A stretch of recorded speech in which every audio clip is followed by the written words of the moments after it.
Salut à tous et bienvenue dans cette... comment on appelle notre émission? J'allais dire cette après-séance. Salut à tous et bienvenue dans ce nouveau vlog débrief. Aujourd'hui on parle de Tenet. Bonjour Sid. Et bonjour Roy. Alors on sort tout juste de la séance. Tenet, dernier film de Christopher Nolan avec notamment John David Washington. Et Robert Pattinson. Et Elizabeth Debicki pour les principaux rôles du film. Synopsis, concrètement on suit un agent secret qui doit essayer d'empêcher la Troisième Guerre mondiale.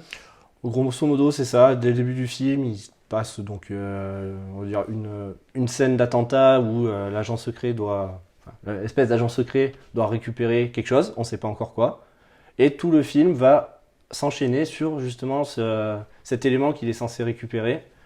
Mais on va découvrir plus tard à quoi il correspond vraiment et surtout qu'est-ce qu'il va entraîner pour la suite du monde. Alors on va commencer par une partie sans spoiler, on va juste donner un peu notre avis et essayer de débriefer le film autant que possible, mais bon ça reste un Christopher Nolan, au bout d'un moment l'histoire est vraiment importante. Ouais. Et puis on passera à une deuxième partie avec spoiler pour ceux que ça intéresse, pour ceux qui ont vu le film et qui voudraient un avis un peu plus concret ou qui s'en foutent complètement d'être spoilés. Donc partie no spoiler, là avis à chaud, qu'est-ce que t'en penses? À chaud, le film est très bien, la réalisation est maîtrisée vraiment de A à Z. Pareil en termes de production et musique, c'est vraiment tout ce qui est la partie technique est super bien faite. Niveau scénar, je dirais le début traîne un peu en longueur. Le temps d'instaurer vraiment l'histoire concrète du film, le temps d'amener vraiment l'intrigue en mode voilà, il va se passer ça, vous êtes au milieu du film, au cœur de l'histoire. Mais vraiment dans sa globalité, bon, il fait 2h30. Ça se regarde très bien, c'est ambitieux. Le sujet du film est vraiment très profond et conséquent. On sent que Nolan s'est vraiment fait plaisir sur le scénario. Il aborde un sujet vraiment complexe, vraiment intriguant. Et il a essayé de retransmettre ça de la meilleure manière possible à travers le film, tout en quand même essayant de bien casser le cerveau, un peu comme il a fait avec Inception. Ok, et donc globalement oui ou non quoi? Ah, globalement oui, en le voyant, on prend quand même une claque et c'est ce pourquoi on est allé le voir. Donc c'est vraiment un plaisir de retourner au cinéma pour ça. Et du coup, pour toi, t'en as pensé quoi? Moi je suis un peu plus mitigé que toi, vraiment. Le film on va dire que le film se décompose en deux grosses parties et la première pour moi elle fonctionne vraiment pas. Et la deuxième ça va beaucoup beaucoup mieux, c'est vraiment bien. Mais c'est pas au niveau de ce que j'attendais quoi. J'avais été déçu par Dunkirk avant et là je retrouve pas le niveau d'un Inception ou d'un Interstellar en termes de tension, en termes d'impact, d'enjeu et même d'émotion. Je trouve ça fonctionne bien, hein, c'est bien, mais c'est pas transcendant. Donc je dirais pas. Je vous recommande d'aller le voir, mais je vous dirais pas d'y aller les yeux fermés parce que je pense quand même qu'il y en a pas mal qui vont sortir de là en se disant ouais c'était bien. Je dirais que le film il est juste bien. Okay. Et comme tu dis c'était le premier gros blockbuster, on attendait moi j'attendais peut-être un truc un peu plus en sortant de là en me disant ah putain ça fait du bien de voir un film comme ça. Là je dis ouais c'était sympa quoi. Toujours sans spoiler mais le climax du film fonctionne très bien, mais j'étais pas accroché à mon siège comme j'ai pu l'être à un moment dans Interstellar ou dans Inception. J'avais pas la tension. Pourtant, il y a alors dans ce film, il y a tous les éléments d'un Nolan. Hein, je veux dire, c'est vraiment la formule, le scénario, la réalisation, pure souche Nolan. Mais je trouve que la patte, elle prend moins bien, quoi.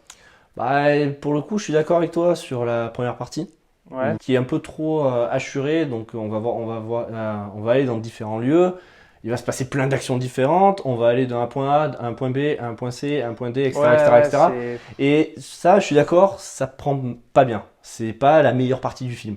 Mais une fois que l'intrigue est posée, qu'on rentre dans le vif du sujet, là, chaque scène est prenante. Et moi, là, pour le coup, toutes les scènes d'action, j'étais en mode ok, c'est super bien. Mais à partir de la moitié du film, ça, je suis d'accord. Ouais, mais voilà, la première partie du film, elle est trop compacte. Ça balance plein d'infos sans arrêt, ça fait que bouger. C'est pas qu'on a du mal à suivre, on suit, mais à un moment, c'est un trop-plein, quoi. Et la deuxième partie, je suis d'accord avec toi, ça fonctionne, mais il me manque peut-être un moment waouh, quoi. Un moment où la musique et la scène, le fait que... c'est quoi? Est-ce que tu aurais une scène dont sans la dire, mais est-ce que tu aurais une scène où tu pourrais dire, ouais, là, je reparle encore dans 5-10 ans, quoi? Oui, Ouais, t'en as une, toi? on va dire, on en parlera après dans la partie spoiler, mais ouais, il y en a une qui m'a vachement marqué. Alors, pas sur sa globalité, mais sur certains plans où Ah, t'as ressenti ouais, j'ai le ressenti wow, un quoi. truc. Après, globalement, le film fait quoi? Il fait 2h30, c'est ça? Ouais, il fait 2h30. Je l'ai pas trouvé long. C'est ça qui est surprenant, c'est que... Toi, tu l'as trouvé Ah, long? en fait, la première partie pèse. Bah, Christopher Nolan disait qu'il voulait faire un film d'espionnage et en gros la première partie c'est vraiment tous Mm. les clichés je trouve, mais pas la meilleure version de ces clichés qu'on ait vus quoi. Ah non, c'est plus le Justement, côté comme nanar. tu dis, on va d'un côté A à un point B à un point C parce qu'effectivement dans les films d'espionnage on voyage beaucoup. Et là c'est pas très bien fait. Et en fait quand il se libère un petit peu de ça et qu'il va un peu plus vers ce que je pense être l'idée de base du film, là Ouais. ouais ça devient bien quoi.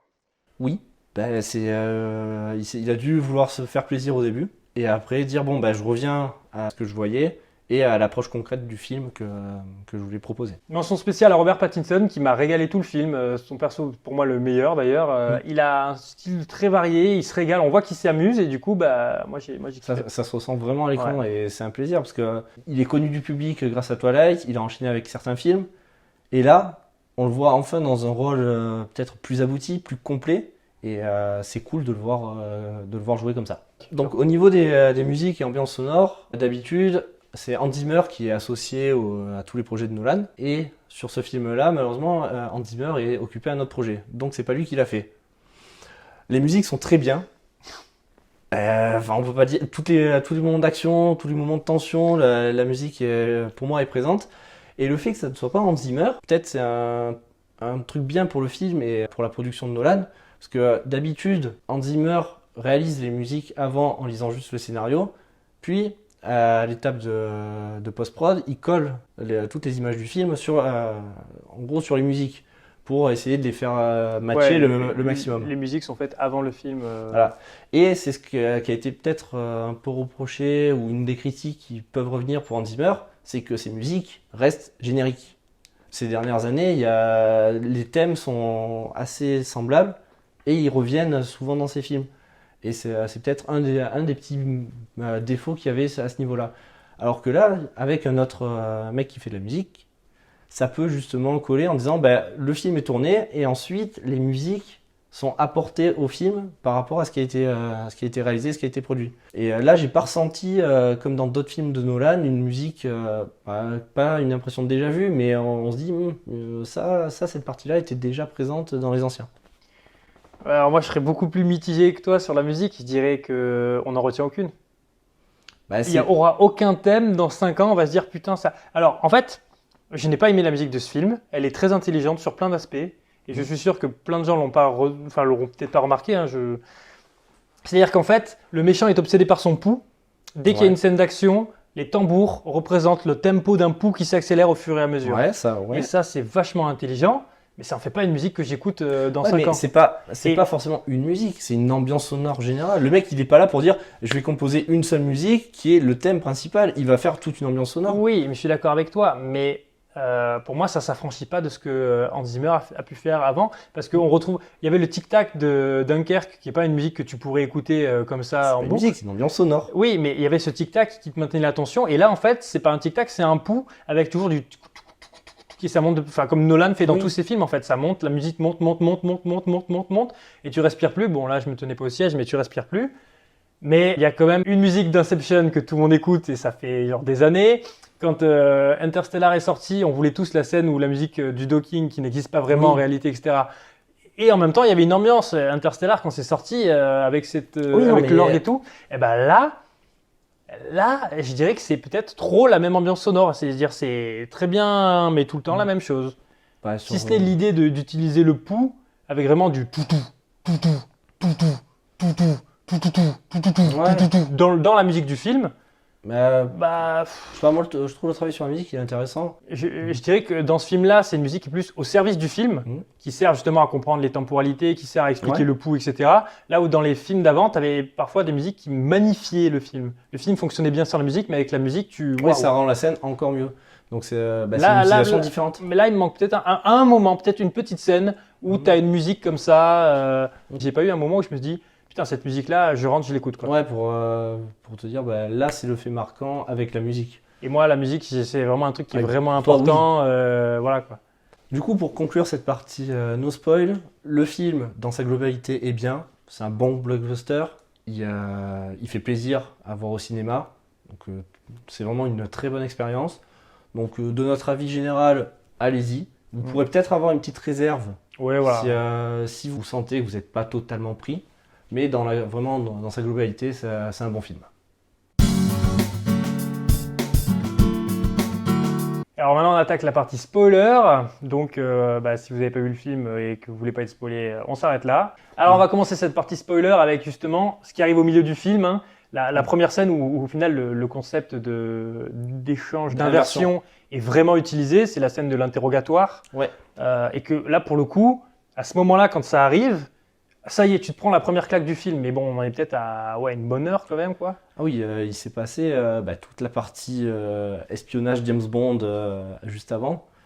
Donc tu ressens bien, je pense, une bonne heure de film. Et c'est là le premier moment où le film te casse vraiment le cerveau, parce que tu comprends à la fin de la scène que les questions sont dans le mauvais ordre. On te montre justement les deux points de vue avec le point de vue totalement inversé. Tu te rends compte, tu comprenais pas, tu étais comme le perso, tu comprends pas pourquoi les questions arrivent dans ce sens-là, machin et, Et tout. surtout, Et pourquoi tu les entends à l'envers et à l'endroit en même temps. ouais, ouais aussi, ouais. Genre, vu que c'est en décalé, le son. Donc oui, il y a cette scène-là de l'interrogatoire qui permet de vraiment prendre conscience de l'inversion de ce phénomène et que les personnages, ils ont une vie dans le présent, mais ils peuvent également vivre leur vie dans le passé. Et ça, c'est du coup le concept qui est mis en avant par le film. Et à partir de là, on voit toute la séquence, on va dire, de la course-poursuite à l'envers, mais également on retourne dans le passé pour aller à la scène de l'aéroport. Et là, on comprend encore plus de trucs, dont les petits appâts que Nolan a lancés, avec la baston dans la première partie de l'aéroport, où tu as le personnage principal, qui n'a pas de nom, faut le dire, genre, il n'a pas de nom. Protagoniste. Il s'appelle protagoniste, voilà. Et le personnage de Robert Pattinson, qui a un nom, mais j'ai oublié. Neil ou Neil Neil, ouais, Neil. Ouais, Neil Armstrong, c'est bon. Et du coup, ils ont une réaction en voyant les deux mecs qui viennent de les attaquer. Quand tu vois Pattinson qui dit enlève le masque, moi j'avais tout de suite compris que, et je pense que le film, c'est pas une grande surprise, tu comprends que c'est eux dans le futur. Moi je pensais qu'ils étaient deux. En fait, dans le film, tu apprends plus tard donc, que le mec est tout seul. Mais et tu vois, il revoit voir le protagoniste et il lui dit, mais alors gentiment, le tue pas, on a besoin de lui. Alors qu'en vrai, dans la tension du combat, etc., il aurait fallu qu'il crie en mode non, le tue pas, genre en mode c'est toi, tu vois. Mais Et là, c'était un peu trop en scénario parce que s'il le criait vraiment, alors le protagoniste se rendait compte que vraiment il y avait un truc qui clochait. Et là, le film, tu vois, pour garder son twist, il fait venir Pattinson derrière en mode genre non, le tue pas. Alors oui, mais il y a aussi, du coup, quand ils viennent dans cette scène-là, dans le sens inverse, donc plus tard dans le film, et que tu as les deux qui se regardent, donc John David Washington, qui est avec son masque en mode mercenaire, qui regarde son lui du passé, et tu as un jeu de regard qui s'établit entre les deux, même si un a le masque et l'autre est sans masque, tu as ce jeu de regard. Et peut-être pour signifier que celui qui est à terre, le mercenaire, il cherche le regard de lui-même qui s'agresse en mode gros, essaye de regarde-moi, c'est pas moi qu'il faut attaquer. Genre, t'as peut-être ce jeu de regard qui influe. Ouais, mais j'ai trouvé que c'était quand même un peu bancal. Tout ça pour au final un twist qu'on a peut-être plus ou moins tous deviné de toute manière parce que c'est gros quand Pattinson il enlève le masque et qu'il fait et que d'un coup il le pourchasse pas et qu'il ment ensuite au protagoniste. Je veux dire, là c'était peut-être un peu gros. Ouais, mais c'est justement le petit appât pour la suite de l'intrigue parce que là c'est vraiment le premier moment où on se dit attends mais il y a un truc qui cloche surtout avec la notion de temporalité. Enfin, Nolan, c'est le mec du twist. Et là, dans ce film, bon, c'est pas qu'il en manque un, on n'attend pas un twist, mais là, j'ai l'impression qu'il était entre les deux à vouloir en mettre un, mais en même temps, pas vraiment, parce que à la fin, t'as pas de twist, il n'y en a pas besoin. La fin du film, il n'y a pas besoin d'un twist pour que ça fonctionne. Le seul truc, ça peut être la fin, la toute fin, où tu vois donc Kat et Max, son fils. Et donc, est-ce que Max, son fils, c'est Neil ou pas ? Selon toi? Ah, dans ce sens-là. Pas comme la toupie dans Inception, mais Ça finit quand même sur un plan où tu vois Kat qui récupère donc Ouais. Max, son petit gosse, qui est un peu blondiné, mais pas trop non plus, et qui a les cheveux longs. Mm. Et Robert Pattinson, il est un peu blondiné, il a les cheveux longs. Et il lui dit, Ah ouais, pareil. enfin, tu me connais depuis longtemps, moi je te connais pas encore. Et ils se sont jamais parlé, le fils Ouais, ils sont et le jamais- protagoniste. c'est jamais vu, jamais parlé. Donc moi je pense que la petite révélation de fin, c'est que Neil est en fait le fils de Kat. Car en fait il peut plus avoir Kat à la fin du film, il a plus le droit de la voir. Ouais, mais ça- Mais D'accord. tu vois, pour moi, à travers Max, donc le fils de Kat, il continue un peu la vie. Mais dans ce sens-là, Neil n'était pas enclin à sauver Kat quand elle était au bord de la mort. Et de ce fait, tu as quand même vu que Kat côtoie Neil longtemps dans le film, parce que le fait de retourner en arrière, genre, ça veut dire que la temporalité, ils sont allés très loin pour revenir, enfin très en avant dans le futur, pour aller très loin dans le passé, et genre, la temporalité du coup se perdrait à ce niveau-là.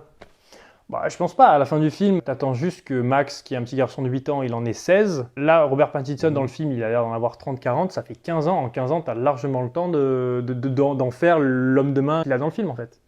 Tu vois ce que je veux dire? Ouais, sur ça, Bon, enfin- j'ai un petit, j'ai un petit doute, mais après, Bah, bon, la- c'est que mon avis. La dernière image du film, ça reste ça, tu vois. Donc, je pense que c'est quand même voulu. Oui, cette c'est important. image-là, C'est soit ça, soit il y a une histoire avec la mère pour savoir comment elle a pu s'en sortir ou revenir à ce moment-là. hmm. Mais, Ouais, mais ça reste une théorie Moi, je intéressante. suis sûr que dans 6 mois, tu vois théorie sur machin. Ah oui, bah, il y en voilà. a qui vont se faire un malin plaisir d'étudier le film sur des vidéos de 8 heures pour justement essayer de trouver la petite info qui marche. De toute façon, le film, il y a beaucoup d'infos, beaucoup d'infos. Notamment le début, c'est très bavard. On va dans un endroit, ça parle, du name dropping, enfin, ça balance des noms. Moi, Bah, c'est la partie qui est pas bien. en soi. ouais, mais en fait, ça ne fonctionne pas parce que ils veulent pas montrer le méchant pendant un bon tiers du film. C'est Et vrai. je sais même pas pourquoi. Mais du coup, en fait, on commence à parler de personnes qu'on n'a pas vues, qui sont en relation avec d'autres personnes qu'on n'a pas vues, qui eux-mêmes sont en relation avec d'autres personnes qu'on n'a pas vues. Du coup, ça fait des noms, de persos qui viennent juste de se rencontrer, qui parlent de 3 autres personnes qu'on n'a jamais vues. On arrive à suivre, hein, on comprend où Ouais, on veut nous emmener, mais au bout d'un moment, ouais, on est un peu en mode. Ouais, ils annoncent des noms, on va les voir.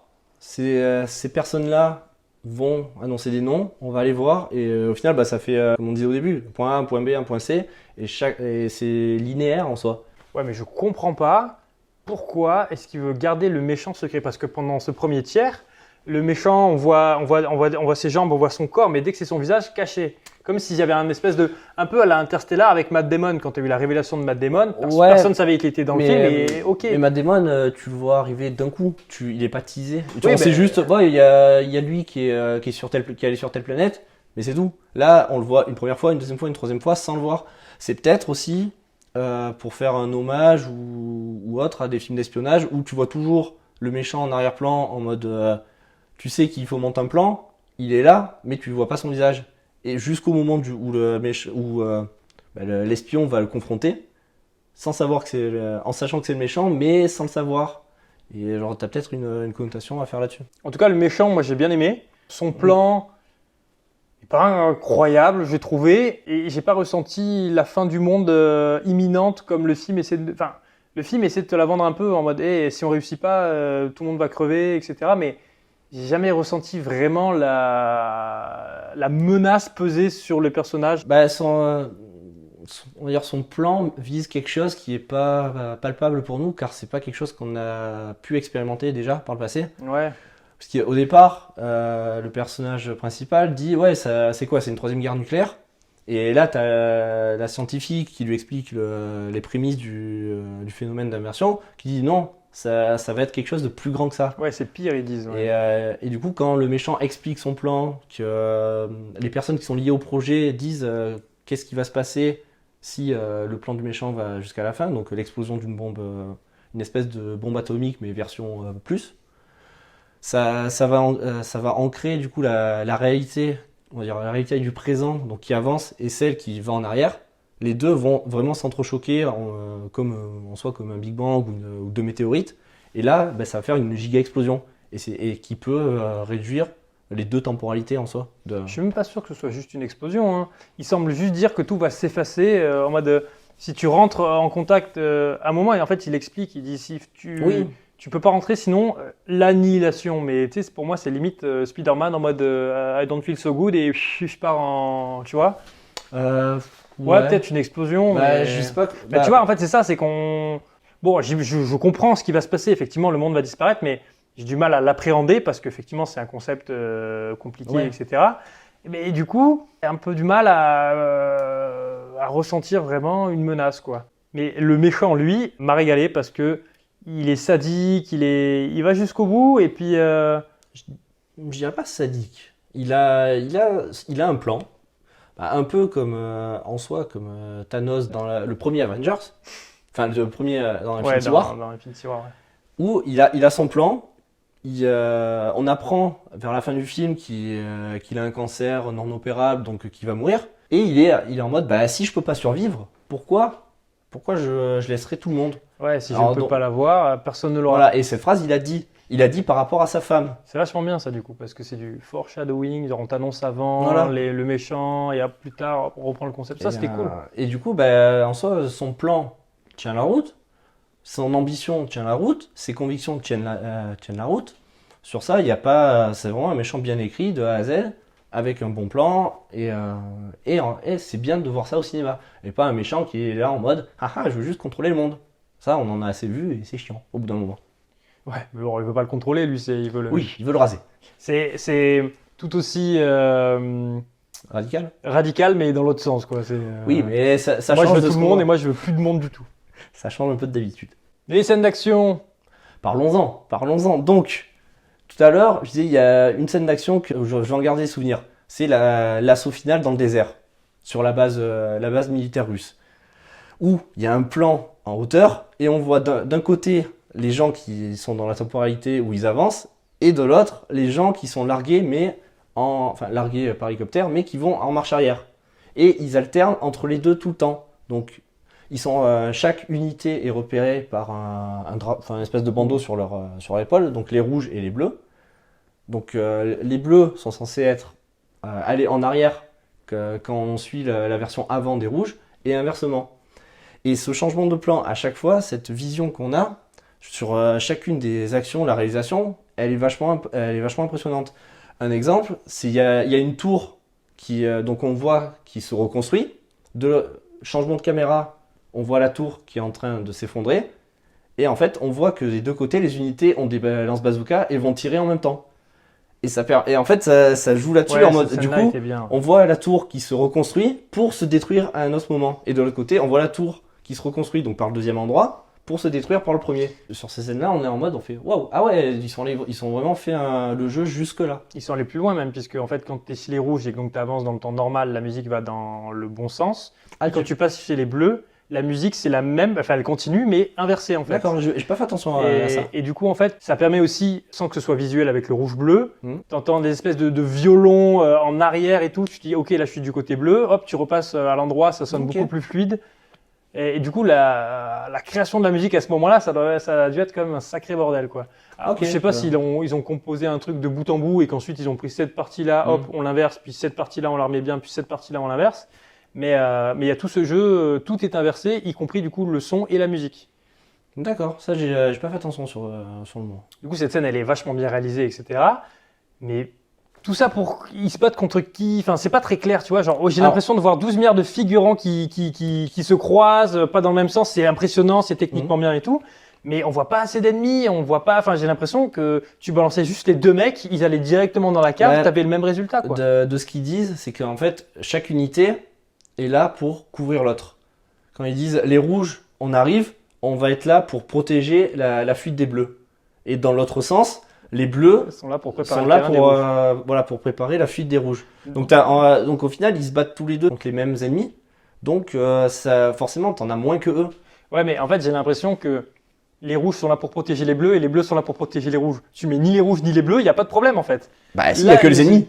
Ouais, mais en fait, le problème c'est qu'on en voit un se faire buter au début, celui qui a le anti-aérien, et peut-être un deuxième, sinon tu vois des bâtiments qui s'écroulent et des bleus et des rouges qui marchent. C'est un peu la randonnée quoi.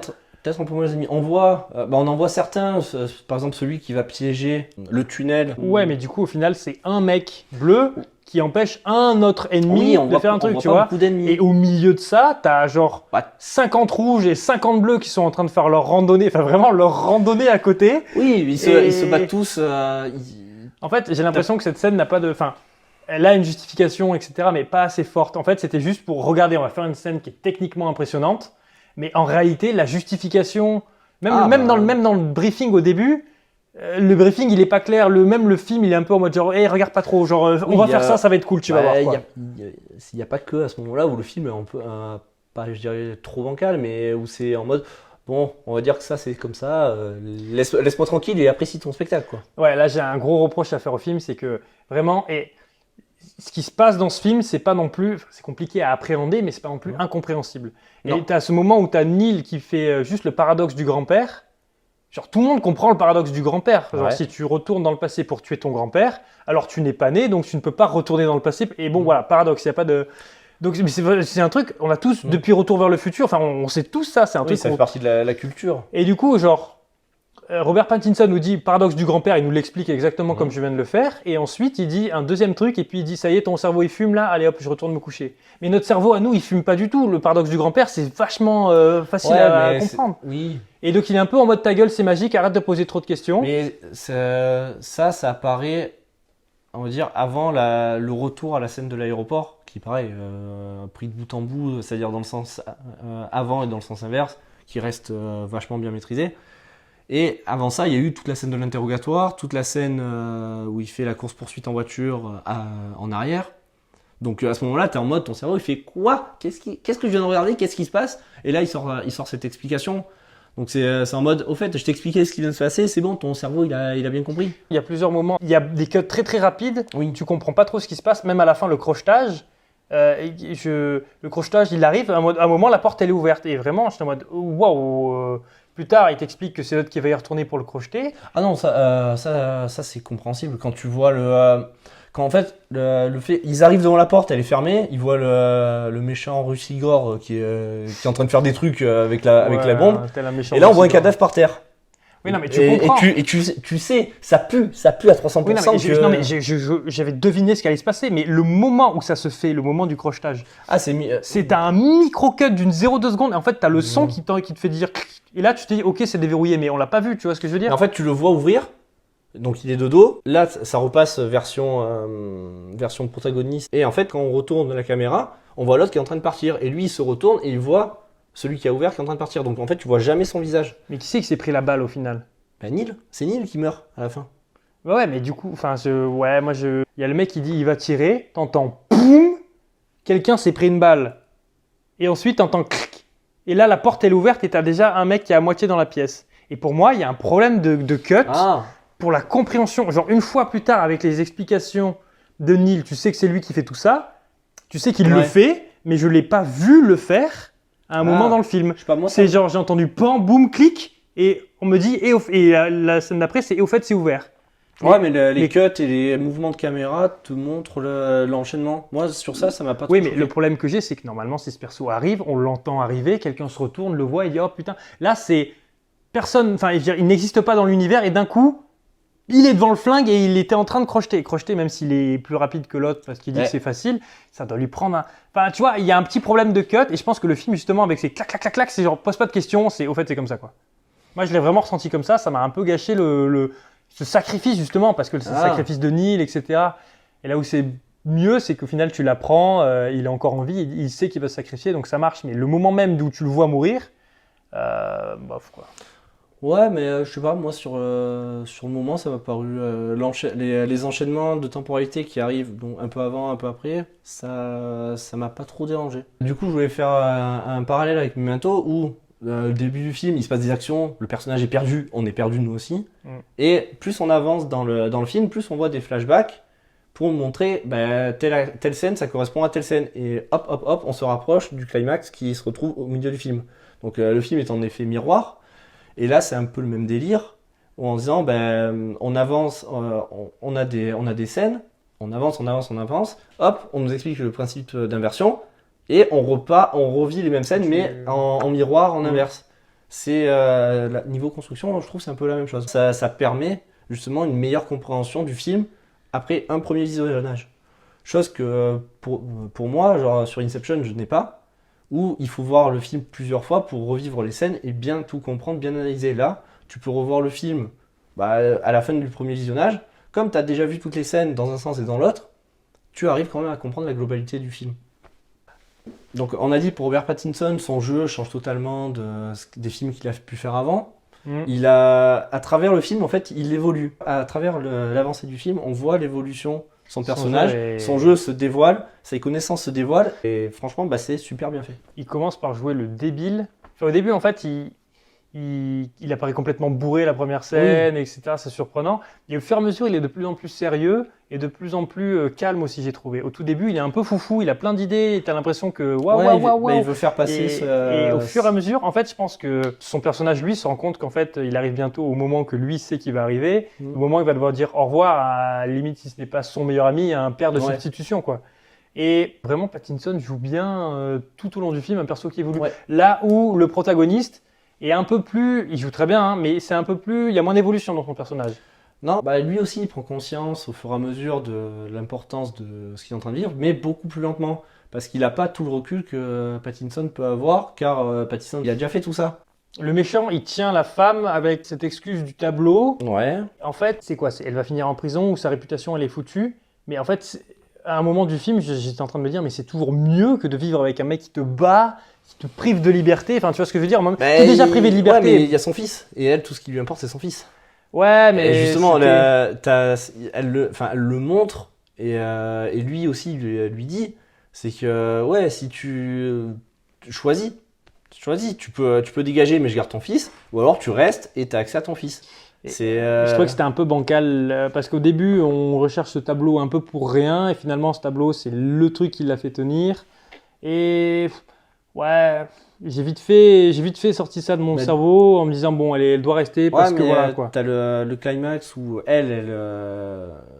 donc son mari décide de la tuer, elle se prend une balle, son mari la croit morte et à partir de ce moment-là, du coup elle est libérée parce que son mari la croit morte et elle est en mode c'est bon, je suis libre. Je vais pouvoir agir comme je veux et vous aider à le tuer. Et elle change de mentalité à ce moment-là. Oui, mais moi, ce que je reproche juste, c'est la manière dont il la tient au début du film, avec juste cette histoire de tableau, où elle dit en une phrase, parce qu'elle a une réputation d'être la meilleure, et ensuite j'irai faire de la prison. Mais enfin, à un moment, je dis, mais va en prison, meuf. Il y a son aspect fils qui est au-dessus de tout. Et ça, généralement dans les films, t'as toujours un aspect famille qui l'emporte. Donc voilà notre avis sur Tenet, et puis on a dit à peu près tout ce qu'on avait à dire sur la partie spoiler. Du coup, au final, c'est un peu plus favorable que moi. Ouais, un peu plus apprécié, même si la première partie, on est tous les deux d'accord, elle est pas à la hauteur de la deuxième. Ouais, moi je suis très critique, mais au final j'ai quand même passé un très bon moment. Hein. Comme j'ai dit, moi le temps je l'ai pas du tout ressenti long. Donc, je vous encourage à aller le voir et à vous faire votre propre avis quand même. Pour moi, c'est pas non plus un film où on perd son temps. Et il y a quand même plus de trucs à sauver, bien plus de trucs à sauver. C'est un très bon film, peut-être pas un assez bon Nolan, voilà. Rien de plus à dire. Franchement. Donc n'hésitez pas à partager dans les commentaires votre avis sur le film si vous êtes allé le voir, en mettant une petite barrière spoil pour éviter justement les gens qui ne veulent pas se divulgacher le film. Sur ce, on a hâte de vous retrouver pour une prochaine vidéo avec une prochaine sortie au cinéma. C'était Roy. Et c'était Sid. On se reverra quand on se reverra.